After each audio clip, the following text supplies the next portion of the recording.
Yuk jadi bagian dari dakwah kami. Dukung operasional dakwah dan sosial kami, raih pahala amal jariah yang terus mengalir sampai hari kiamat. Assalamualaikum warahmatullahi wabarakatuh. Alhamdulillah, selalu saja lisan kita memuji dan bersyukur kepada Allah Subhanahu wa taala. Allah adalah satu-satunya Tuhan yang kita yakini, tidak ada pencipta, pemilik, penguasa semua yang di alam semesta ini termasuk diri kita sendiri kecuali Dia. Allah Subhanahu wa taala memiliki nama-nama dan sifat-sifat yang mulia. Tidak ada sekutu bersamanya. Dan siapapun yang beribadah, tunduk dan bergantung kepadanya, maka dipastikan akan selamat. Siapapun yang membangkang, durhaka dan lalai pasti akan celaka. Dan kita termasuk dapat dinilai dekat dengan Allah Subhanahu wa taala bila selalu membaca alhamdulillah atau mengucapkan kalimat syukur kepada Allah. Karena tidak akan terucapkan di lisan seorang muslim ataupun muslimah kecuali karena imannya. Oleh karena itu orang yang selalu mengucapkan alhamdulillah berarti orang yang memiliki keimanan kepada Allah Subhanahu wa taala.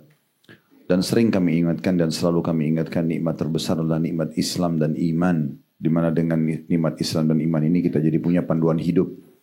Kita pun semua meninggalkan aktivitas kita pada hari ini, duduk bersama-sama untuk memperkuat Islam dan iman kita.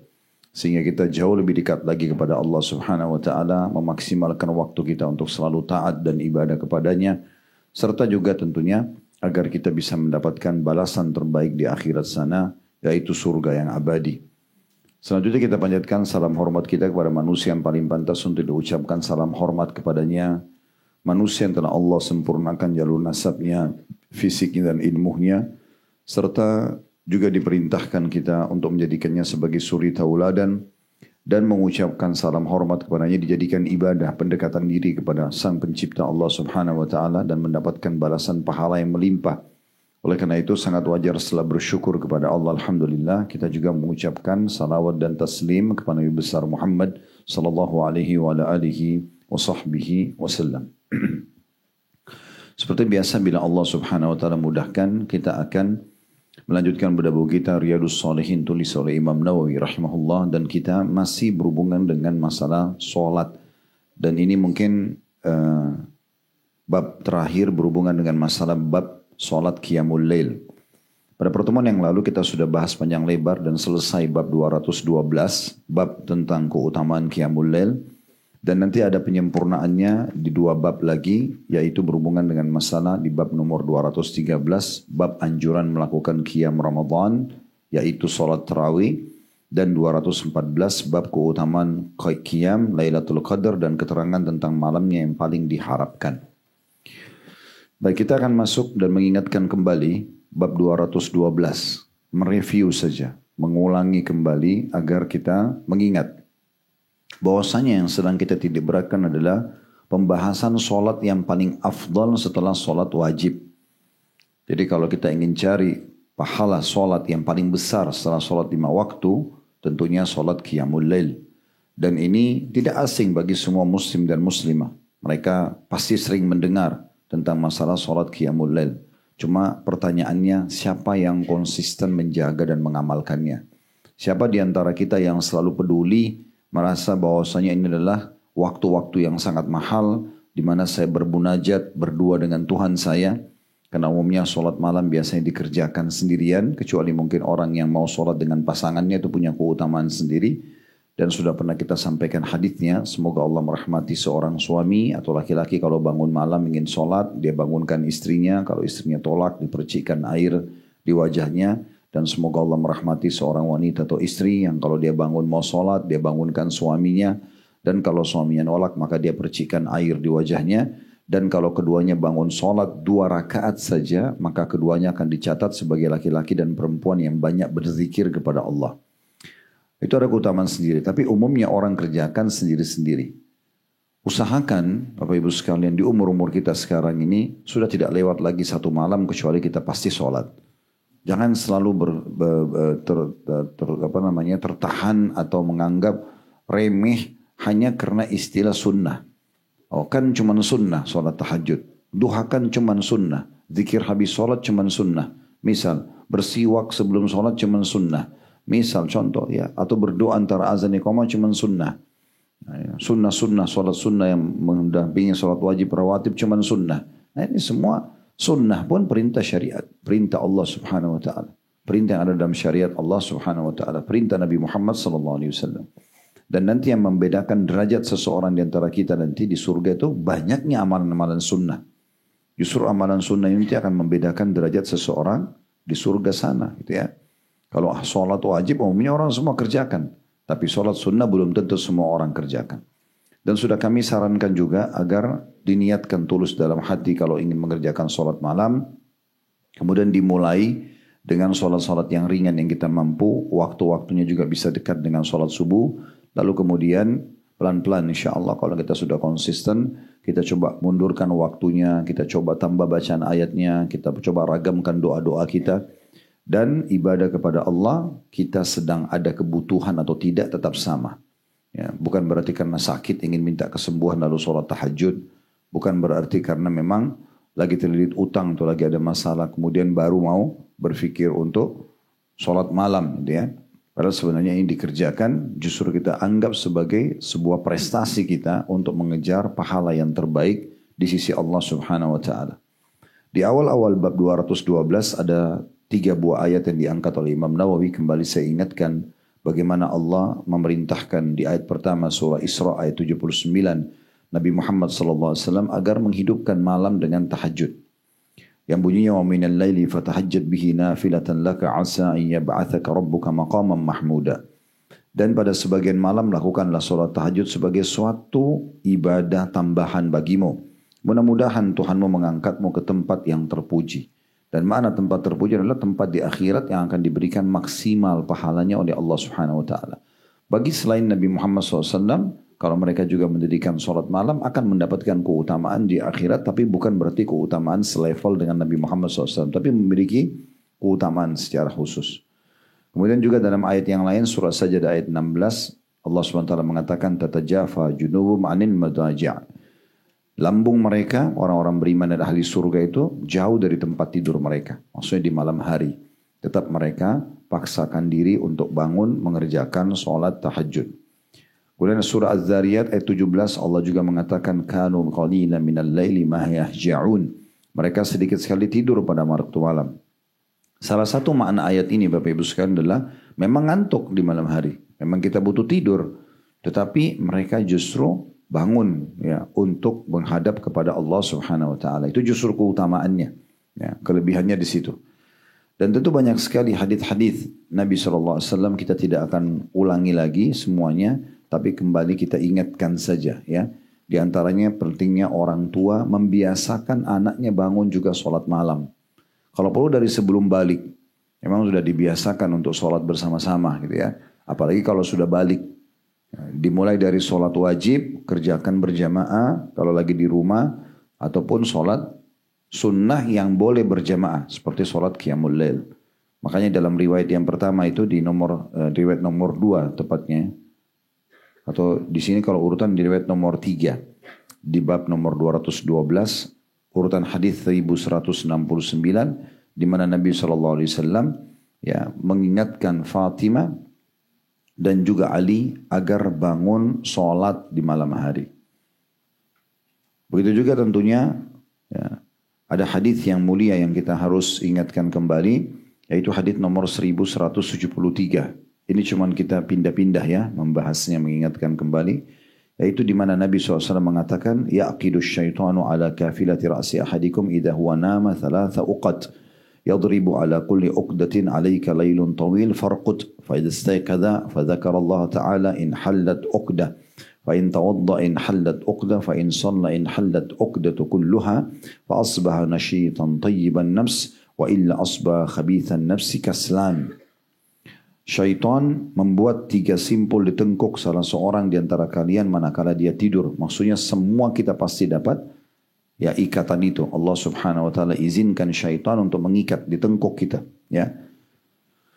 Kemudian diikat dengan 3 ikatan di mana dia memukul setiap simpul tersebut atau meniupkan ya dengan kata-kata malammu masih panjang, tidurlah.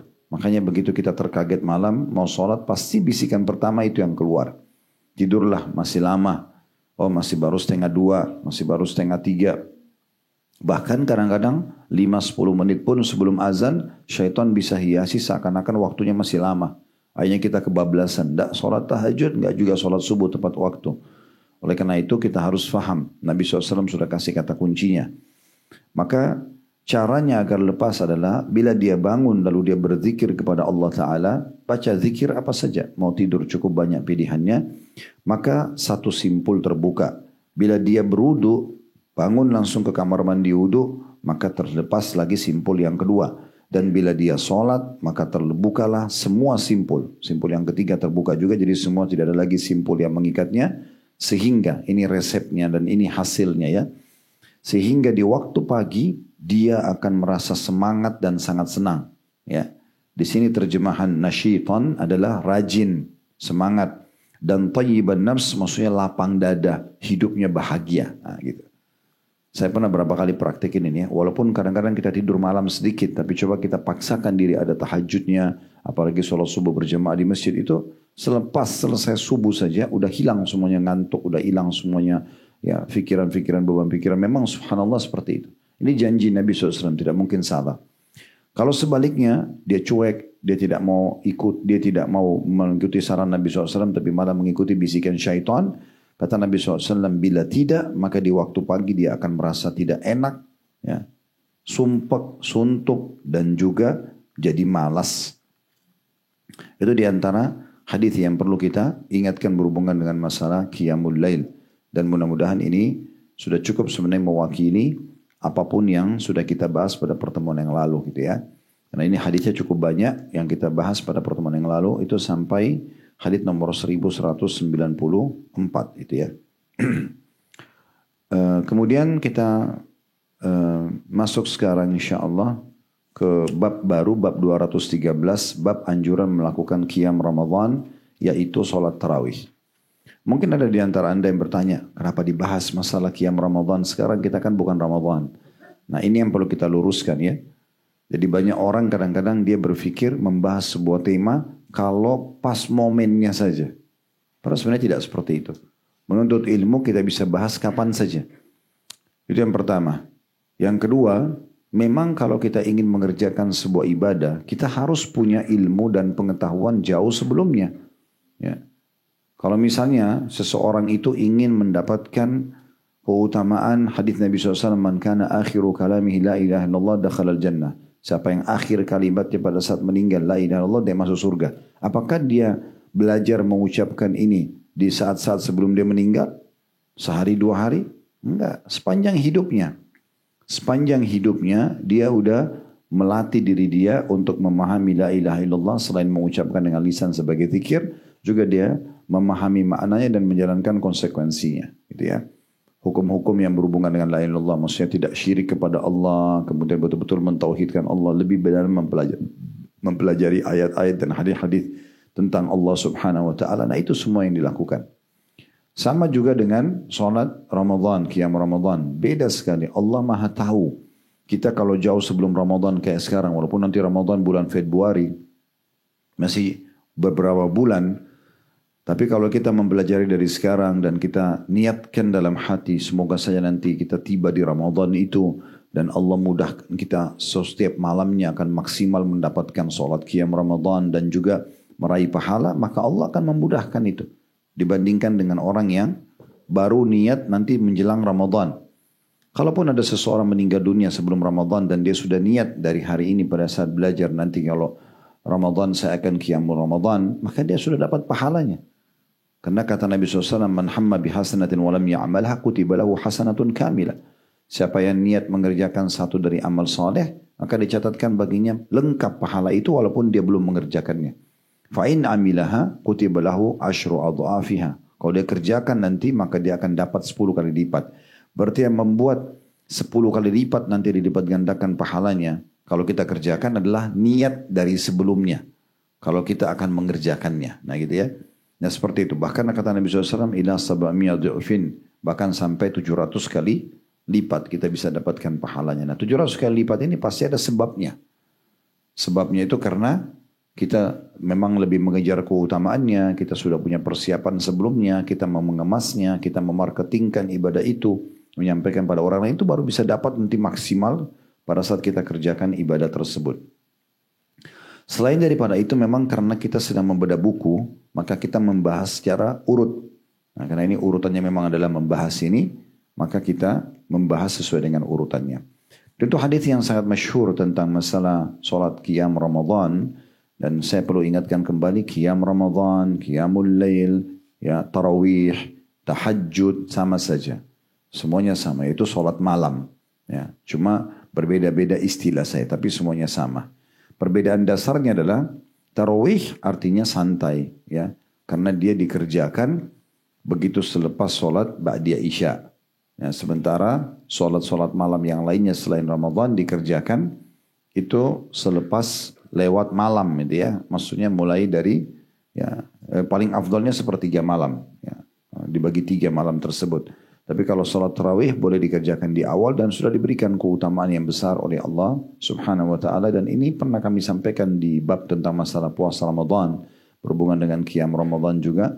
Kalau Allah Subhanahu wa taala ingin memudahkan umat ini yang tidak pernah sholat tahajud setahun penuh atau 11 bulan, maka minimal di Ramadan tercatat di buku amal mereka ada sholat qiyam Ramadan atau qiyamul lail ataupun tahajud ini. Baik, hadis yang sangat masyhur adalah hadis yang pertama di bab ini, dan ini urutan 1195 dari awal belajar, berbunyi dari Abu Hurairah radhiyallahu anhu bahwa Rasulullah sallallahu alaihi wasallam bersabda, "Man qama Ramadhana imanan wa ihtisaban ghufira lahu ma taqaddama min dhanbi." Barang siapa yang melakukan qiyam Ramadan atas dasar iman, dia tahu ini adalah perintah Allah dan juga berharap pahala dari Allah, maka diampuni dosa-dosanya yang telah lalu. Dari hadis ini kita ambil pelajaran yang pertama, adanya anjuran untuk menghidupkan malam Ramadan dengan ibadah, ya. Dan sekali lagi jangan pernah berargumen atau mengikuti bisikan syaitan, kan cuman sunnah, ya udahnya tarawihnya lewat. Juga jangan pernah lewatkan malam Ramadan kecuali harus ada tarawih. Ya. Jadi bukan berarti 1 bulan itu kita milih-milih, ya. Misalnya 2 minggu sholat, 2 minggu tidak, atau kecuali orang ada halangan syar'i seperti ibu-ibu lagi berhalangan, itu lain, ya. Tetapi kalau Anda bisa mengerjakan ini, maka tidak ada masalah, jauh lebih baik, ya. Jadi jangan lewatkan Ramadan kecuali malam Ramadan kecuali kita mengerjakannya. Dan memang ibadah itu sekali lagi sifatnya nanti di akhirat adalah akumulatif. Jadi semua digabungkan satu sama yang lain. Kalau ada yang mengatakan, saya kan cuman ketinggalan 1 malam dari malam Ramadan. Ya, 1 malam tetap itu bermakna. Karena dia nanti akan melengkapkan akumulasi dari total semua sholat malam kita. Gitu ya. Dan pasti akan beda antara kita sama orang yang menjaga sholat malam secara rutin. Gitu ya. Ya, seperti itulah. Dari hadis ini kita ambil pelajaran pertama, anjuran untuk menghidupkan malam Ramadan dengan sholat malam. Kemudian yang kedua, adanya anjuran untuk melakukan semua jenis ibadah, di antaranya sholat malam Ramadan karena keimanan. Jadi di sini betul-betul karena Allah, tidak ada unsur riyaknya. Pelajaran yang terakhir yang ketiga adalah pentingnya juga seseorang mengejar pahala. Dan ini yang pernah kita sampaikan, ya. Kalau ada yang bertanya, boleh nggak saya haji dan umrah supaya dosa saya dimaafkan? Memang itu tujuannya. Boleh nggak saya sedekah supaya penyakit saya sembuh? Atau saya ditambahkan rezeki? Memang itu tujuannya. Makin kita kejar apa yang dijanjikan oleh Allah Subhanahu wa ta'ala dari sebuah perintah, maka makin maksimal kita dalam ibadah tersebut. Ya. Jadi memang tujuannya mengejar keutamaan yang sudah dijanjikan. Makanya di sini dikatakan, dan mengharapkan pahala dari Allah. Maksudnya memang dia kejar apa yang dijanjikan itu. Makanya pentingnya untuk mempelajari buku ini sudah kita pelajari sampai 1195 hadis secara urutan. Semua berisikan keutamaan, ya. Supaya kita mengetahui bahwasanya, saya kalau kerjakan ini dapat ini, ya. Makin maksimal kita kejar semuanya, maka makin maksimal juga kita dalam ibadah tersebut, ya. Karena seseorang atau manusia itu memang biasanya kalau dijanjikan mereka akan semangat. Apa yang membuat seseorang itu mau bekerja sebagai pegawai sekian tahun? Karena ada gajinya. Dia tahu dia akan dapat balasan, gitu ya. Nah, tanpa kita samakan dengan Allah Subhanahu wa ta'ala, tapi memang Allah menjanjikan manusia di setiap ibadah. Tidak ada satupun ibadah kecuali pasti ada balasannya. Ya, pasti ada balasan. Dan Allah mengatakan dalam firman-Nya kekal dalam Al-Quran, innallaha yarzuqu man yasha' bighairi hisab. Allah itu kalau sudah balas seorang hamba, maka tidak ada hitungannya lagi. Ya, betul-betul balasannya akan membuat kita terpukau. Ini gimana nih? Masa cuman buat sholat gini saja ternyata begini ya pahalanya. Nah, seperti itu. Sampai-sampai ulama mengatakan orang-orang yang meninggal itu berharap dikembalikan ke dunia hanya untuk ibadah saja. Hanya untuk sujud sekali, hanya untuk baca satu ayat Al-Quran. Karena besarnya pahala ternyata dijanjikan oleh Allah dari ibadah-ibadah tersebut.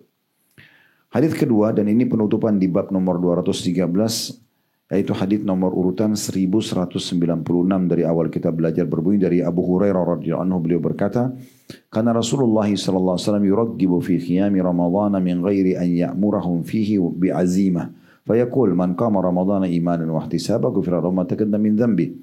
Rasulullah SAW menganjurkan qiyam Ramadan tanpa menetapkannya sebagai kewajiban atas mereka. Beliau bersabda, barang siapa yang melakukan qiyam Ramadan atas dasar iman dan berharap pahala dari Allah, maka diampuni dosa-dosanya yang telah lalu. Diriwayatkan oleh Imam Muslim. Kalau tadi hadis yang sebelumnya riwayat Bukhari Muslim. Dari hadis ini kita ambil pelajaran yang pertama, kedudukan Abu Hurairah radhiyallahu anhu, karena beliau menyampaikan kepada kita kronologis hadis ini. Pelajaran yang kedua, bahwasanya adanya anjuran ya, untuk mengerjakan qiyam Ramadan. Dan umumnya orang kalau sudah terbiasa dengan qiyam Ramadan, dia tinggal menarik ya kebiasaan itu kepada bulan-bulan yang lainnya. Karena kalau Ramadan saja orang tidak sholat tarawih atau tidak sholat qiyamul lail, maka kapan dia akan sholat? Karena Ramadan umumnya semua muslimin mengerjakan ibadah ini, mayoritasnya gitu ya. Maka itu cara yang terbaik, lembaga pelatihan yang terbaik di mana kita bisa meningkatkan skill kita dari sisi spiritual atau keimanan untuk kita terapkan 11 bulan ke depan. Nanti Ramadan akan datang, kita tingkatkan lagi kualitasnya untuk jadi bekal 11 bulan ke depan sampai kita bertemu dengan Allah Subhanahu wa taala dalam kondisi maksimal kita meraih pahala. Pelajaran ketiga yang diambil adalah bahwasanya qiyam Ramadan atau qiyamul lail hukumnya sunnah dan bukan wajib. Ya.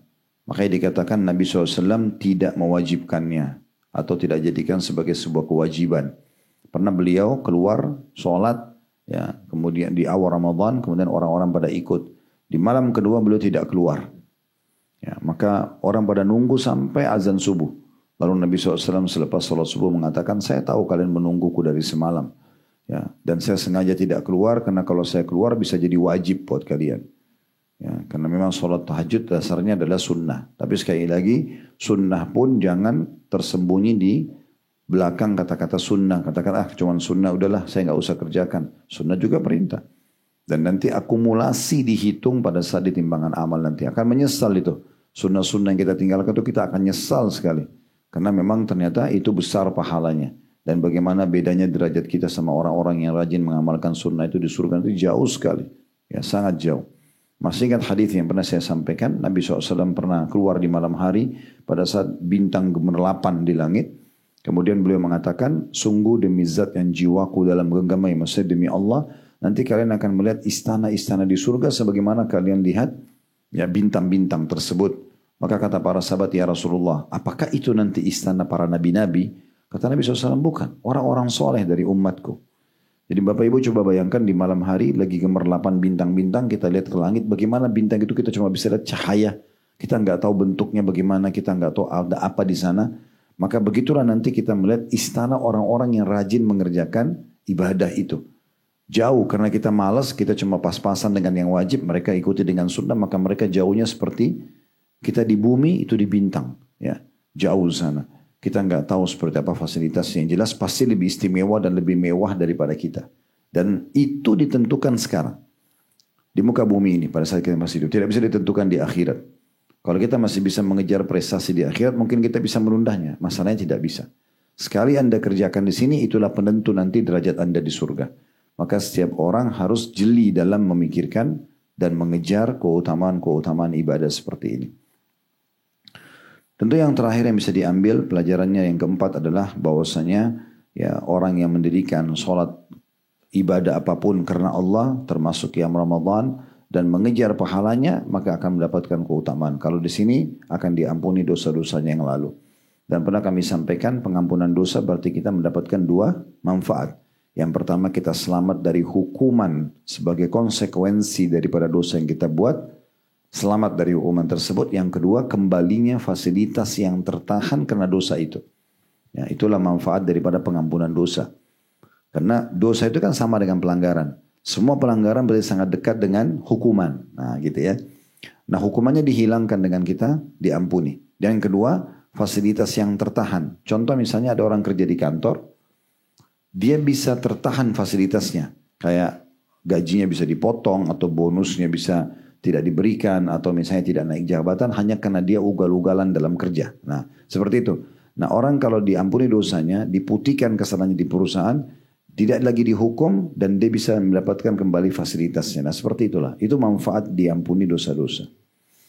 Sekarang kita masuk ke bab 214, bab keutamaan Qiyam, Lailatul Qadar dan keterangan tentang malamnya yang paling diharapkan. Itu tidak asing buat kita, Lailatul Qadar, Laila artinya malam, Qadar adalah kemuliaan. Dan kembali kami ingatkan, walaupun ini setahun sekali, beda antara orang yang dari hari ini, detik ini kita lagi pelajari niat dalam hati, ya Allah semoga, atau kita berdoa semoga engkau berikan aku mendapatkan Lailatul Qadar yang banyak ke depan. Bukan cuma satu kali. Minta maksimal yang Allah berikan. Ya, 20 tahun, 30 tahun, 50 tahun ke depan, Allahu alam kita nggak tahu. Ada orang di muka bumi sekarang hidup sampai 120, 130 tahun, bukan mustahil. Ya, beberapa orang di Masjid Nabawi itu ada orang kemarin viral ceritanya karena dia jalan menuju ke masjid sudah sangat tua, diajak ngomong oleh seseorang. Waktu ditanya umur Anda berapa, dia bilang 100 tahun. Masih jalan menuju ke Masjid Nabawi. Ya. Ditanya, apakah Anda punya istri? Ada. Terus dia tunjuk, tapi semuanya sudah ada di Baqi, sudah meninggal. Ya, di kuburan Baqi. Tapi dia masih mengerjakan sholat. Ya. Allah SWT berikan keberkahan. Tergantung Anda meminta kepada Allah seperti apa. Yang penting dipanjangkan umur di atas ketaatan kepada Allah Subhanahu wa ta'ala. Ini cuman sekali setahun. Jadi untuk mendapatkan Lailatul Qadar harus betul-betul berazam dan niat dalam hati. Harus selalu mohon kepada Allah Subhanahu wa ta'ala. Kalau masih ingat pernah kami sampaikan para sahabat itu kalau pas Idul Fitri mereka berdoa sampai 6 bulan ke depan agar amal-amal mereka yang lalu diterima. Ya, selama Ramadan. 6 bulan selanjutnya menjelang menuju ke Ramadan lagi itu mereka mohon agar disampaikan di bulan Ramadan. Nah, sekarang ini saatnya kita berdoa juga agar kita disampaikan Ramadan. Begitu yang dilakukan oleh para salafus saleh. Jadi jauh sebelumnya mereka sudah berdoa.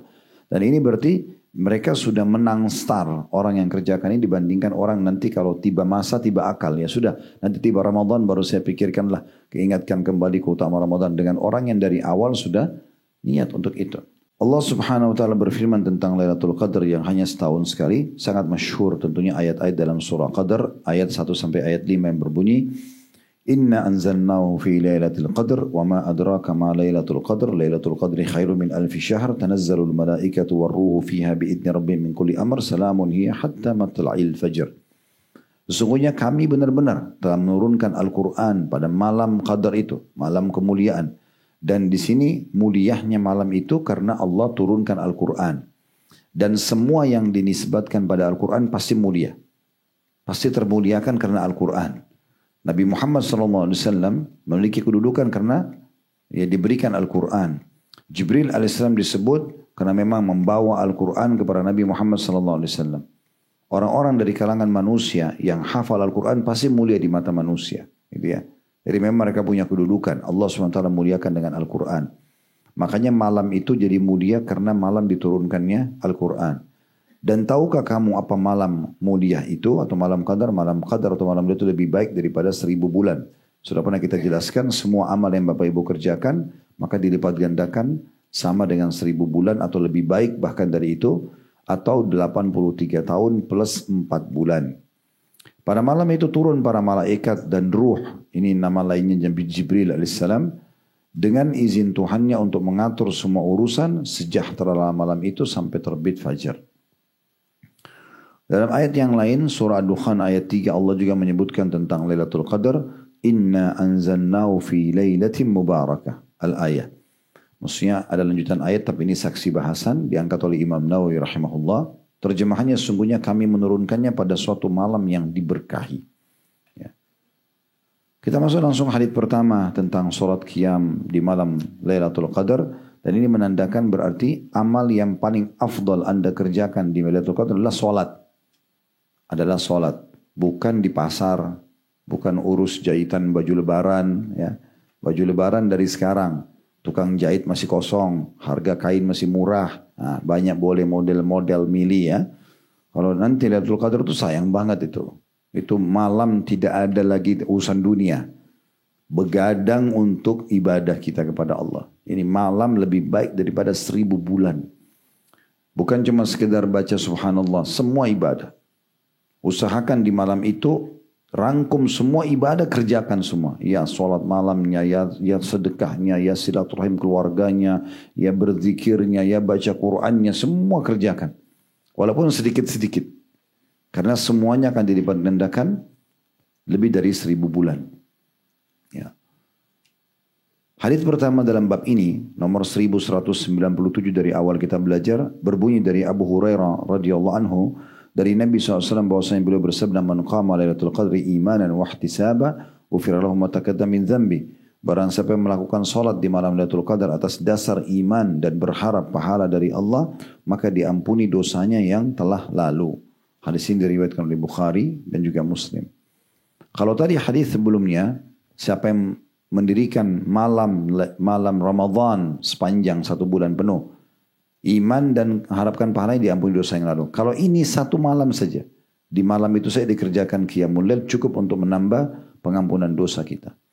Mungkin ada yang bertanya, Ustaz, kalau kita sudah sholat qiyam Ramadan tadi di bab yang sebelumnya, kita komitmen jaga setiap malam, terus kita dapat pengampunan dosa. Lalu untuk apa pengampunan dosa lagi di malam Lailatul Qadar? Bapak Ibu sekalian, pengampunan dosa yang telah lalu bukan juga berarti semua dosa kita sudah habis. Bisa saja pengampunan dosa yang lalu setahun, 2 tahun. Mungkin dosa kita 5 tahun, mungkin 7 tahun. Makanya kita butuh terus pengampunan dosa. Ya. Jadi memang di sini tidak bentrok antara pembersihan dosa dengan sholat qiyam Ramadan selain Lailatul Qadar, dan ditambah dengan Lailatul Qadar, ini berarti memperkuat dan mempertegas bahwasanya dosa-dosa kita akan dihabiskan. Kalaupun misalnya sampai seseorang betul-betul suci sekali di sisi Allah, dia tidak ada dosa, ya, maka semua pengampunan dosa ini dicatat sebagai pahala. Itu akan menambah pahala buat dia, ya, berlipat-lipat ganda. Seperti misalnya kita lagi tidak sedang berdosa, tapi kita istighfar kepada Allah. Istighfar ini adalah ibadah. Walaupun sedang tidak ada dosa. Makanya Nabi SAW mengatakan, aku beristighfarlah kalian, karena aku istighfar kepada Allah setiap hari 100 kali.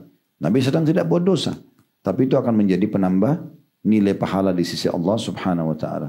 Sampai Luqman al-Hakim menasihati anaknya, mengatakan, sungguhnya ada waktu-waktu mustajab doa.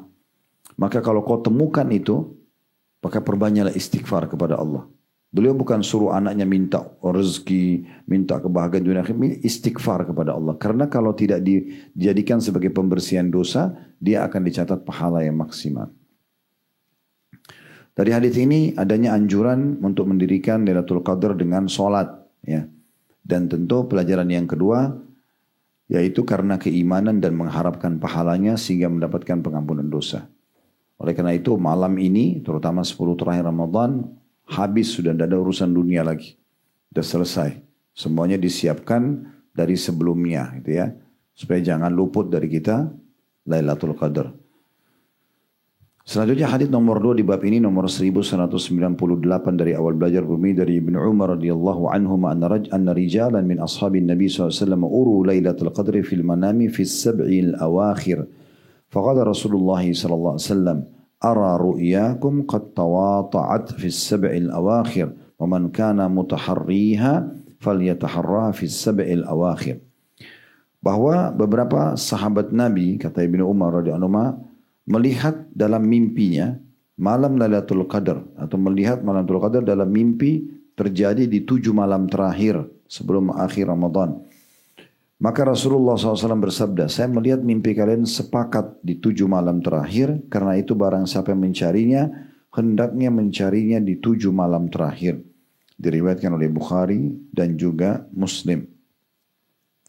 Dari riwayat ini kita bisa ambil pelajaran yang pertama, kedudukan Ibnu Umar radhiyallahu anhuma, di mana beliau yang menyampaikan kepada kita tentang kejadian atau kronologis hadis ini. Pelajaran yang kedua, adanya ru'ya sadiqah namanya, mimpi yang benar. Ya. Jadi ada dua jenis mimpi, ada ru'ya sadiqah, ada al-hilm. Ru'ya sadiqah itu mimpi benar yang Allah berikan kepada orang-orang beriman. Ya. Dan Nabi SAW mengatakan, sesungguhnya mimpi yang benar bagian daripada mukjizat kenabian. Ya. Dan memang mimpi orang-orang beriman ini makin dekat dengan Allah, maka makin nyata mimpi itu. Tentu mimpi ini juga dilihat kondisi dan keadaan orang tersebut ya. Seperti misalnya memang dia sangat soleh dan dia mimpi hal-hal yang benar. Seperti contoh dia mimpi masuk ke surga, dia mimpi melihat neraka misalnya ya. Dia mimpi melihat Ka'bah dan segala macam hal. Baik-baik semuanya ya. Jadi kalau hal-hal yang dilihat adalah buruk tetap namanya hilm dari syaitan. Seperti Nabi SAW pernah di pagi hari bertanya kepada para sahabat, adakah yang lihat mimpi tadi malam? Kalau ada maka disampaikan kepada beliau. Ada satu sahabat mengatakan, ya Rasulullah semalam saya mimpi kepala saya copot lalu gelinding. Ya. Maka saya mengejar kepala saya. Kata Nabi SAW, janganlah seseorang di antara kalian menceritakan tentang permainan syaitan pada dirinya di saat dia tidur. Gak ada orang kepalanya copot baru dia masih hidup bisa lari. Ya, mengejar kepalanya sendiri. Makanya dari syaitan. Dan sudah diajarkan Nabi SAW siapapun yang mimpi buruk maka dia harusnya membaca a'udzubillahi minasyaitonirrajim lalu meniup ke sebelah kiri 3 kali dan mengubah posisi tidurnya serta dalam riwayat lain tidak menceritakan kepada siapapun. Karena kalau dia lakukan itu maka mimpi itu tidak akan mengganggunya. Mimpi itu tidak akan mengganggunya. Nah di sini para sahabat Nabi Ridwanullah alaihim adalah manusia-manusia pilihan. Di mana mayoritas mereka pada saat mereka bertanya satu sama yang lain kira-kira malam keberapa ya Lailatul Qadar karena masih dirahasiakan, maka mereka hampir ya mayoritasnya mimpi melihat itu terjadi di malam-malam ganjil di 7 hari terakhir. Di 7 hari terakhir. Maka Nabi SAW setelah mengetahui itu beliau mengatakan sesungguhnya kalian sepakat Allah perlihatkan dalam mimpi di 7 terakhir, maka siapa yang mengejarnya, kejarlah di 10 malam atau 7 malam terakhir. Di 7 malam terakhir. Pelajaran pertama adalah kedudukan Ibnu Umar radhiyallahu anhu. Pelajaran yang kedua adalah adanya ru'ya shadiqah, mimpi yang benar bagi orang-orang beriman. Kemudian pelajaran yang ketiga, bahwasanya Nabi SAW menganjurkan mengejar Lailatul Qadar di 7 malam terakhir. Di 7 malam terakhir. Tapi ini bukan berarti seseorang ya tidak ibadah maksimal dari awal Ramadan. Yang dimaksud sini yataharraha atau mutaharriha falyataharraha. Kalau orang yang mau mengejarnya maksudnya memaksimalkan setelah dia ibadah sebelumnya. Contoh volume ibadah dari awal Ramadan kalau kita ambil persentase 100. Misal contoh dia sudah sampai level 80. Nanti di 7 hari terakhir Ramadan dia naikkan ke 90 atau 100. Ya. Bukan berarti dia dari awal Ramadan cuma 10 saja, kemudian nanti dia berharap tiba-tiba jadi 90 di 10 terakhir Ramadan. Itu kayaknya nggak mungkin. Ya. Karena orang sudah terbiasa dengan pola yang dia terapkan. Ya. Berapa banyak orang dari azan, buka puasa, duduk depan TV, nonton, maghribnya saja telat. Gitu kan. Sibuk dengan buka puasanya, padahal sunnah Nabi SAW adalah makan kurma, dan setelah itu minum air, lalu pergi ke sholat dulu. Jangan kagetkan perut kita. Ini sudah sering kita sampaikan. Ya. Karena semua anggota tubuh ini punya hawa nafsu. Mata itu punya hawa nafsu. Mulut punya hawa nafsu. Kemaluan punya hawa nafsu. Tangan dan kaki semua punya hawa nafsu. Makanya kata Nabi SAW semua itu punya bagian dari perzinahan. Ya. Hati-hati. Mengontrol juga. Jadi tidak semua apa yang kita lihat lalu kita pengen. Lalu kita ikuti kemauan itu. Tidak, kita lihat maslahat dan mudaratnya. Pernah kami sampaikan. Syekh Sulaiman Rahili Hafidhullah salah satu guru kami menyampaikan di daurah waktu itu tahapan dalam mengontrol diri itu yang pertama perasaan, itu yang paling bawah. Harus ini perasaan dihadapkan kepada akal di atas perasaan. Baru nanti akal itu dihadapkan ke syariat. Contoh misalnya kita lagi pengen makan makanan yang pernah kita makan tapi jaraknya jauh. Contoh kita pernah satu hari ke Semarang, makan nasi goreng di sana enak. Tiba-tiba perasaan kita pengen makan lagi nasi goreng itu. Jangan langsung beli tiket berangkat ke Semarang gara-gara nasi goreng gitu kan. Tapi coba hadapkan dengan akal kita. Nanti akal akan mengatakan tempatnya jauh, nggak usah. Kita kayak diskusi dengan diri kita sendiri. Akal itu pengontrol perasaan. Apapun yang sedang terbawa dengan perasaan, kontrol dengan akal kita. Nanti akal ini dikontrol oleh syariat. Pada saat akal sudah mau ambil satu keputusan, hadapkan lagi. Dibolehkan atau tidak dalam syariat. Itu akan aman kita jalan. Tetap syariat di atas daripada perasaan dan akal. Dan jangan dibolak-balikkan ini. Ya. Banyak orang syariat di nomor 3 kan, didahulukan akal dan perasaannya. Gitu. Apalagi yang dominan perasaan. Ini semuanya salah. Syariat itu pun salah. Kenapa anak saya mati, kenapa saya sakit, kenapa terjadi dan itu. Dia protes syariat Allah subhanahu wa ta'ala karena dia dominankan perasaannya. Ini tidak benar. Atau orang terlalu mentuhankan tanda kutip mendahulukan akalnya. Apa yang cocok bagi dia secara akal, maka dia ambil syariat. Kalau tidak ya sudah. Bahkan di masa kita sekarang ada keluar istilah Al-Quran butuh direvisi. Ya. Karena tidak sesuai, tidak relevan dengan waktu lagi. Sebenarnya yang butuh direvisi itu otak dia. Ya, bukan Al-Quran. Bagaimana caranya Al-Quran direvisi perkataan Allah subhanahu wa ta'ala. Ini kenapa? Karena dia dahulukan akalnya. Dia tidak jadikan urutan kayak tadi. Ya, contohnya.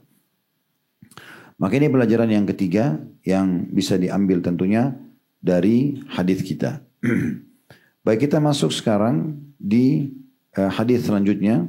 Nomor 1199 berbunyi dari awal kita belajar urutannya. Dari Aisyah radhiyallahu anha beliau berkata karena Rasulullah SAW yujawiru fil ashr al-awakhir min Ramadan wa yaqul taharru lailatul qadri fil ashr al-awakhir min Ramadan. Rasulullah SAW beriktikaf 10 malam terakhir bulan Ramadan dan beliau bersabda, carilah malam Lailatul Qadar itu di 10 malam terakhir bulan Ramadan. Hadis ini muttafaqun alaih. Dari hadis ini kita ambil pelajaran yang pertama kedudukan Ummul Mukminin Aisyah radhiyallahu anha karena beliau menceritakan kepada kita ya penyampaian Nabi sallallahu alaihi wasallam atau keadaan beliau sallallahu alaihi wasallam dalam mengejar Lailatul Qadar. Pelajaran yang kedua bahwasanya Nabi sallallahu alaihi wasallam menunjukkan secara fi'liyah perbuatan beliau kalau beliau mengejar Lailatul Qadar di 10 terakhir Ramadan. Kalau tadi riwayat sebelumnya beliau menanggapi mimpi para sahabat dan beliau mengatakan karena mimpi kalian sepakat ya udah kejarlah di 10 di 7 terakhir. Nah, di sini tidak bentrok satu sama yang lain. Bisa bermakna hadis yang sebelumnya adalah di tahun itu para sahabat mimpi rata-rata di 7 terakhir. Maka bukan mustahil yang maksud Nabi SAW adalah di tahun ini karena kalian mimpi semua 7 terakhir maka kejarlah di 7 terakhir Ramadan. Nah, itu maknanya. Karena kan Lailatul Qadar itu pindah-pindah di malam-malam ganjil. Maka karena tahun itu para sahabat mimpi 7 terakhir sebelum akhir Ramadan, maka Nabi menyampaikan hadis itu untuk tahun itu. Tetapi hadis Aisyah lebih umum. Ini yang sering terjadi, Nabi SAW justru mengejar 10 terakhir Ramadan. Berarti tidak bentrok satu sama yang lain. Kalau tadi hadis sebelumnya adalah kasuistik mimpi sahabat, berarti cuma hanya tahun itu berlaku. Dan di hadis sesudahnya yang 1199 ini adalah secara umum, globalnya gitu ya. Jadi pelajaran yang pertama kedudukan Aisyah radhiyallahu anha ummul mukminin, kemudian pelajaran yang kedua bahwasanya kebiasaan Nabi SAW mengejar Lailatul Qadar di 10 terakhir Ramadan dan ini lebih global maknanya. Maksudnya setiap tahun harusnya seperti ini, ya. Dan pelajaran yang ketiga adanya perintah atau anjuran untuk i'tikaf, mengikat diri di masjid. Ini berlaku bagi laki-laki dan perempuan, cuma perempuan lebih ketat sedikit syaratnya, ya. Seperti tidak boleh safar di keluar kota, ya, kecuali dengan mahramnya misalnya, atau dia i'tikaf dalam kondisi tidak diridhoi oleh orang tuanya kalau belum menikah, atau meninggalkan kewajiban bersama suami atau suami tidak ridho, tidak boleh i'tikaf. Karena i'tikaf hukumnya sunnah, gitu ya. Tapi di saat seseorang berstatus janda, dia memang anak-anaknya sudah pada besar, Ummahatul Mukminin i'tikaf setelah meninggalnya Nabi SAW. Mereka i'tikaf di 10 terakhir Ramadan, itu ya. Dan i'tikaf ini umumnya 10 terakhir Ramadan, kecuali di akhir-akhir hidup kita, kalau sudah sangat berumur, maka lebih giat lagi. Dalam riwayat lain dikatakan, Nabi SAW selalu i'tikaf di 10 terakhir Ramadan, kecuali di tahun terakhir beliau meninggal, beliau i'tikaf 20 terakhir Ramadan. Ya, 20 terakhir Ramadan. Maksudnya makin dekat dengan ajal, harusnya kita makin rajin beribadah. Nah, seperti itu yang dimaksudkan. Kemudian juga di sini ada anjuran dari Nabi SAW, ini menandakan makna global, dan kejarlah kalian Lailatul Qadar di 10 terakhir Ramadan. Maksudnya itu umumnya setiap tahun. Kalau tadi hadis sebelumnya itu adalah kasuistik kena mimpi sahabat. Hadis selanjutnya nomor 1200 dari awal kita belajar. Ini Masya Allah nih, Bapak Ibu sudah belajar 1200 hadis, ya. Itu biasanya kalau di masa dulu, orang kalau sudah belajar 40 hadis dan menguasainya, itu sudah bisa jadi rujukan di beberapa hal. Ya. Ya. Makanya Imam Nawawi menulis ada Arba'in Nawawi, penulis buku ini. Beliau tulis buku 40 hadis pilihan yang masyhur, dipelajari juga oleh banyak orang. Di awal-awal buku beliau sebutkan di situ hadis tentang masalah orang yang mempelajari, keutamaan orang yang pelajari 40 hadis. Ya, itu sudah punya keutamaan tersendiri. Anda sudah belajar 1200 hadis dengan akan kita baca ini. Itu yang berurut ya. Kalau dengan tambahan-tambahan syarah yang kita sampaikan mungkin sudah mendekati 2000 barangkali ya. Baik, hadis nomor 1200 ya. Dari Aisyah radhiyallahu anha bahwa Rasulullah SAW bersabda, taharrul Lailatul Qadri fil witri minal ashril awakhir min Ramadan. Carilah malam Lailatul Qadar itu di malam ganjil dari 10 malam terakhir Ramadan. Diriwayatkan oleh Bukhari. Hadis ini memberikan pelajaran kepada kita. Yang pertama, Lailatul Qadar terjadi di malam ganjil. Kalau hadis sebelumnya tadi hanya mengatakan kejarlah Lailatul Qadar di 10 terakhir Ramadan, tidak disebutkan malam ganjil atau malam genapnya. Tapi riwayat nomor 1200 mengerucut lagi bahwasanya dia terjadi di malam ganjil, karena ada penyebutan kata-kata witr. Ya. Kejarlah Lailatul Qadar itu di malam ganjilnya. Ya. Mayoritas ulama mengatakan berarti dia terjadi di malam ganjil. Ada juga pendapat lain yang mengatakan bisa saja Lailatul Qadar tidak terjadi di malam ganjil, tapi di 10 terakhir Ramadan. Sehingga orang tidak perlu memilih ini ganjil atau genap. Ya. Dan sabda Nabi SAW, taharrau, kejarlah, maksudnya maksimalkan di malam ganjil tanpa melupakan malam genap. Karena kalau kita mau kolerasikan antara hadis ini dengan hadis sebelumnya, berarti menandakan sabda Nabi sebelumnya di nomor 1199, kejarlah Lailatul Qadar di 10 terakhir Ramadan, maksudnya ganjil ataupun genap sama. Di hadis nomor 1200, kejarlah di malam-malam ganjilnya. Bukan berarti kita lupakan hadis sebelumnya, oh berarti kita fokus ganjil saja, tidak. Maksudnya malam 10 terakhir Ramadan kejar semua. Anggap Lailatul Qadar terjadi setiap malam. Tetapi di malam ganjilnya lebih rajin lagi ibadah. Nah begitu maknanya. Kenapa kita jelaskan ini Bapak Ibu sekalian? Karena banyak orang, kan sekarang malam apa nih dihitung sama dia? Oh malam 22, bukan Lailatul Qadar. Misal. Atau malam 24, bukan. Ini keliru, bukan begitu pemahamannya. Pemahamannya sekali lagi adalah dua buah hadis ini, 1199 dan 1200 tidak bentrok. Nabi SAW dikatakan oleh Ummul Mukminin Aisyah radhiyallahu anha di hadis nomor 1199, beliau beriktikaf 10 terakhir Ramadan dan beliau mengejar Lailatul Qadar di malam-malam itu. Berarti menandakan genap atau ganjil beliau selalu berusaha mengejarnya. Di hadis nomor 1200 Nabi SAW bilang kejar Lailatul Qadar, maksudnya lebih rajin lagi ibadah di malam ganjilnya, tapi jangan lupakan genapnya. Nah dengan ini, pemahaman ini maka Anda bisa kolerasikan semua hadis.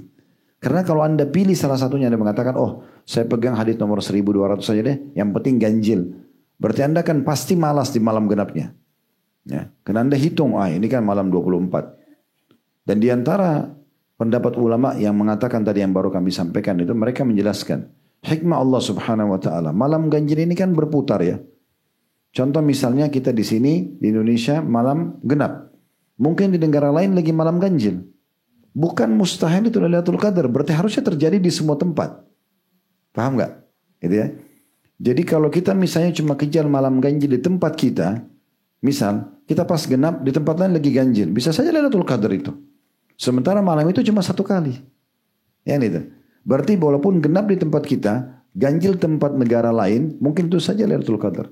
Walaupun kita terjadi di genap. Karena di hadits nomor 1199 menyebutkan 10 malam semuanya. Tanpa menyebutkan ganjilnya. Bisa tangkap pesannya ya. Jadi hati-hati dengan ini ya. Ini sedikit salah faham saja, maka kita akan malas ibadah. Lewatlah Lailatul Qadar yang sangat mahal tadi. Makanya 10 harinya, mau malam ganjil, mau malam genapnya tetap kita berusaha anggap setiap malam di 10 Ramadan adalah Lailatul Qadar. Kita anggap begitu. Cuman di malam ganjilnya kita lebih rajin ibadah. Nah seperti itu. Kemudian hadis selanjutnya nomor 1201 dan bab kita ini sampai 1203 ya. 1201 berbunyi dari Aisyah radhiyallahu anha, beliau berkata karena Rasulullah SAW idza dakhala al-ashrul awakhir min Ramadan ahya al-laila wa aikadha ahla wa jadda wa shadda al-mi'zar. Bila 10 akhir Ramadan telah masuk, Rasulullah SAW menghidupkan malam, membangunkan keluarganya, bersungguh-sungguh dan mengencangkan kain sarungnya.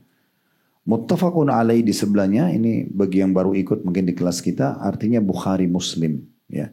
Disepakati oleh, hadis ini disepakati oleh dua orang syekh ini, Imam Bukhari dan Imam Muslim. Disebutkanlah muttafaqun alaih. Baik, hadis ini kita ambil pelajaran yang pertama, kedudukan Aisyah radhiyallahu anha sebagai ummul mukminin radhiyallahu anha, di mana beliau menyampaikan kepada kita tentang kejadian dan sikap serta perbuatan Nabi SAW ini. Pelajaran yang kedua, bahwasanya pentingnya seseorang lebih rajin beribadah di sholat malam, walaupun kita sudah sebutkan ya di bab yang sebelumnya tadi, ya bab nomor 213 tentang anjuran menghidupkan qiyam Ramadan atau sholat tarawih, itu tidak bisa dipisahkan dengan menghidupkan malam di 10 terakhir Ramadan. Jadi jangan Anda 20 hari itu malas sholat malam tarawihnya, baru Anda masuk mau rajin di 10 terakhir Ramadan. Itu akan berat. Ya, itu akan berat. Tapi orang yang dari awal Ramadan sudah terbiasa, ya ibarat mobil mesinnya sudah panas, itu tinggal gas saja, ya. Nah seperti itu di 10 terakhir Ramadan. Jadi pelajaran yang kedua yang dari hadis, yang pertama kedudukan Aisyah. Nah pelajaran yang kedua adalah pentingnya seseorang mendirikan malam di malam-malam Ramadan, terutama di 10 terakhir Ramadan, tanpa tentu melewatkan malam-malam yang lainnya. Di sini maksudnya di 10 terakhir Ramadan lebih menghidupkan malam. Makna menghidupkan malam ini lebih banyak begadang. Memang malam begadang itu ya. 10 terakhir Ramadan itu malam kita begadang. Bukan kita habiskan dengan tidur atau hal-hal yang sia-sia. Pelajaran yang ketiga bisa diambil adalah pentingnya seseorang kalau mau mengerjakan sholat malam membangunkan keluarganya. Pasangan hidup, anak-anak ya. Sholat sama-sama. Kita membiasakan mereka untuk bangun mengerjakan sholat ini. Pelajaran yang keempat, pentingnya seseorang selalu meningkatkan kualitas daripada ibadahnya. Diambil dari potongan hadis, wajadda wa shaddal mi'zar. Nabi SAW lebih rajin lagi dan lebih mengencangkan kain sarungnya. Orang kalau mau sampai ke garis finish supaya dia menang, walaupun dia capek, maka dia harus lebih semangat. Ya enggak? Berapa banyak orang yang sudah berasa dekat garis finish dilombahin atau dilewatin oleh rivalnya atau musuhnya. Karena dia malas-malasan. Justru kalau kita mau sampai ke garis finish dan tetap mempertahankan juara kita, kita harus tetap lebih semangat. Lebih menyiapkan tenaga supaya kita lebih giat. Nah itu yang dimaksudkan dengan potongan ini. Jadi Nabi SAW justru di 10 terakhir itu lebih bersungguh-sungguh dan lebih mengencangkan kain sarungnya. Ya. Dan ini sebenarnya ditarik dalam semua jenis ibadah ya. Kita harusnya lebih semangat dalam mengerjakan semua jenis ibadah. Dua buah hadis yang terakhir dari bab kita ini, nomor 1202 dan 1203 ya. Kita akan baca 1202 dulu, berbunyi dari Aisyah radhiyallahu anha, karena Rasulullah SAW yajtahidu fi Ramadan ma la yajtahidu fi ghairi, wa fil ashril awakhiri minhu ma la yajtahidu fi ghairi. Rasulullah SAW bersungguh-sungguh dalam beribadah di bulan Ramadan melebihi bulan-bulan lainnya. Beliau bersungguh-sungguh dalam beribadah di 10 akhir Ramadan melebihi malam-malam lainnya. Diriwayatkan oleh Imam Muslim. Dari riwayat ini kita ambil pelajaran pertama, sekali lagi terulang kedudukan Ummul Mukminin Aisyah radhiyallahu anha karena beliau menceritakan kepada kita tentang sikap dan perbuatan Nabi SAW yang lebih rajin beribadah di 10 terakhir Ramadan. Pelajaran yang kedua, pentingnya seseorang menaruh perhatian khusus untuk bulan Ramadan dengan berdoa agar disampaikan di Ramadan, dengan berdoa agar dimaksimalkan bisa ibadah di Ramadan, ya. Dan mendapatkan keutamaan-keutamanya dan jauh sebelum Ramadan. Sudah kita sampaikan tadi para salaf, mereka berdoa bahkan 6 bulan sebelum Ramadan agar disampaikan ke Ramadan itu. Ya. Dan ini bukan berarti selain Ramadan tidak rajin. Karena momentum Ramadan adalah bulan pelatihan. Agar kita menarik apa yang sudah kita dapatkan di Ramadan, kita jadikan bekal kita 11 bulan ke depan. Ramadan akan datang, kita tingkatkan lagi dari kualitas kita yang tahun lalu. Misalnya tahun lalu kita hanya khatam 1 kali, nanti kita harus khatam 2 kali. Mungkin yang lalu kita hanya sekedar bersedekah, misalnya tonton ini angkanya 10 juta. Sekarang saya harus bersedekah 15 juta. Dinaikkan kualitasnya, gitu ya. Dinaikkan secara kualitas. Pelajaran yang ketiga, bahwasanya pentingnya seseorang lebih rajin lagi di akhir-akhir Ramadan. Ya, lebih giat lagi dibandingkan hari-hari yang lain. Dan ini yang kita sampaikan tadi, berarti bukan berarti malas-malasan dulu baru rajin 10 terakhir Ramadan. Tidak. Dia udah rajin dari awal Ramadan, tapi di 10 terakhir lebih rajin lagi. Nah, makin dekat garis finish, maka kita harus makin rajin. Supaya kita bisa mendapatkan kejuaraan, ya, atau kita bisa juara. Ingat, saya pernah sampaikan ya, perbedaan amal soleh dengan dosa. Kalau orang buat dosa, dia masih bisa bertaubat dan istighfar kepada Allah lalu dibersihkan. Oke, selesai. Tapi, dan semua orang bisa lakukan ini. Tapi amal soleh nggak bisa. Sekali luput dari kita, dari kesempatan di saat itu, kita nggak bisa perbaikin. Nggak bisa kita perbaikin. Ya. Contoh nggak usah jauh-jauh lah. Tadi pagi kalau ada orang tidak sholat duha, sholat sunnah. Lalu kemudian misal di majelis ini saya sampaikan, Bapak Ibu sekalian, ada hadis yang disahihkan oleh sebagian ulama hadis. Kata Nabi SAW, Allah berfirman, wahai anak Adam, ruku'lah untukku 4 rakaat di awal pagi, aku akan penuhi hajatmu pada hari itu. Lalu kemudian ada yang termotivasi, oh ternyata orang sholat duha 4 rakaat, hajatnya hari itu dipenuhi ya. Lalu dia berpikir untuk sholat, bisakah dia sholat sekarang? Tidak bisa, karena sudah lewat waktunya. Ya, beda dosa. Dosa pernah kita lakukan 5 tahun sebelumnya, lalu kita tobat sekarang, masih dimaafkan. Tapi amal soleh gak bisa. Nah ini yang menjadi masalah ini. Banyak orang tidak paham poin ini. Sehingga dia tidak mempersiapkan dirinya, justru sibuk dengan amal soleh. Yang itu kalau luput dari dia tidak bisa diulangi. Tidak bisa diulangi. Ya. Dan saya sudah bilang juga di kelas kita ini, pernah saya sampaikan pertemuan yang lalu, saya ingatkan lagi. Saya ingatkan tentang masalah akumulasi amal.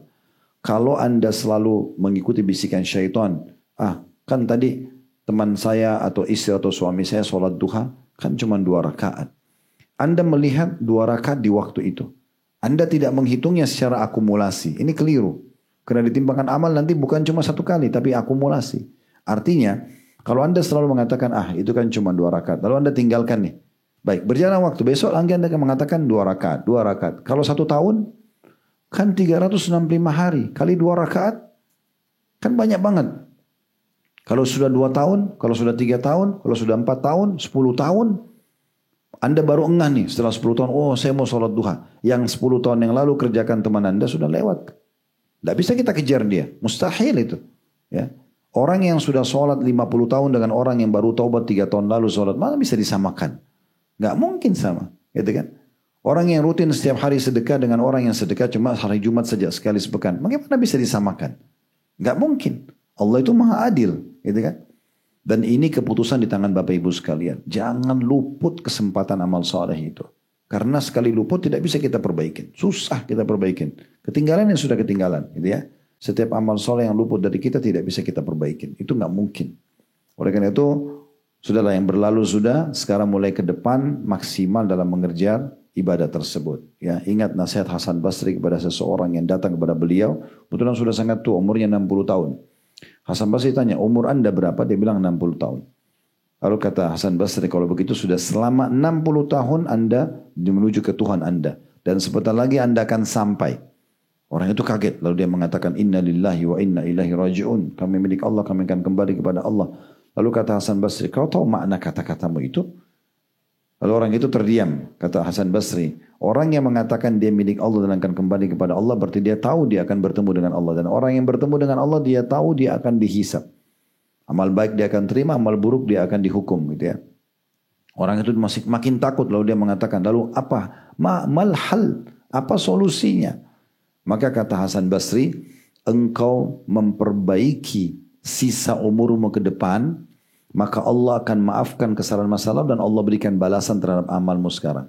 Tapi kalau kau masih terus saja lanjutkan kelalaianmu, maka Allah akan hukum kau dengan yang lalu dan juga yang akan datang. Oleh karena itu sekarang ke depan. Tujuan taklim kita seperti ini adalah bagaimana kita memperbaiki diri kita mulai sekarang ke depan. Ya, Tapi jangan juga setelah itu masih luput. Ya, sayang sekali. Hadis terakhir yang kita pelajari pada kesempatan ini insyaAllah. Dan seperti biasa pertanyaan bisa Anda ajukan ke teman-teman kameramen kita. Dan nanti ditandain kita akan lanjutkan ke depannya bab nomor 215. Bab keutamaan siwak dan perkara-perkara fitrah ya. Nomor 1203 hadis terakhir di bab Qiyam Ramadan ini atau tentang tentang Lailatul Qadar. Dari Aisyah radhiyallahu anha beliau berkata, saya bertanya, ya Rasulullah, ara'aita in alimtu ayya lailatin lailatul qadri ma aqulu fiha? Qala quli Allahumma innaka afuwun tuhibbul afwa fa'fu anni. Aisyah berkata radhiyallahu anha, saya bertanya, berkata beliau, wahai Rasulullah, bagaimana bila aku mengetahui malam Lailatul Qadar? Apa yang harus aku ucapkan? Kata Nabi SAW, ucapkanlah ya Allah, sesungguhnya engkau maha pemaaf dan suka memberi maaf, maka maafkanlah aku. Diriwayatkan oleh Tirmidzi dan beliau mengatakan hadis ini adalah hadis hasan sahih. Hadis ini langsung kita ambil pelajaran saja. Yang pertama kedudukan Ummul Mukminin Aisyah radhiyallahu anha, di mana beliau menyampaikan kepada kita tentang pertanyaan beliau kepada Nabi dan jawaban Nabi SAW kepada beliau. Pelajaran yang kedua, pentingnya seseorang bertanya masalah hukum agama bila dia perlu untuk mendapatkan penjelasan supaya dia tidak salah dalam beribadah. Ya, tentu ikhlas karena Allah. Dan juga dia tujuannya untuk mendapatkan panduan hidupnya. Gitu ya. Di sini Aisyah bertanya kepada Nabi SAW. Dari situ kita ambil pelajarannya. Pelajaran yang ketiga, pentingnya seseorang banyak memohon ampun dan minta maaf kepada Allah Subhanahu Wa Taala, terutama Lailatul Qadar dengan mengatakan Allahumma innaka afuwun tuhibbul afwa fa'fu anni. Ya Allah, engkau zat yang maha pemaaf dan suka memaafkan atau memberi maaf, maka maafkanlah aku. Tentu doa ini tidak khusus Lailatul Qadar ya. Tetapi boleh dibaca kapan saja. Cuma pas Lailatul Qadar kita baca lebih banyak lagi. Ya, misalnya Anda lagi sholat Qiyamul Lail atau Qiyam Ramadan, Tarawih, Lailatul Qadar 10 terakhir Ramadan. Antara sholat dengan sholat Anda bisa sisipkan Allahumma innaka afuwun tuhibbul afwa fa'fu anni.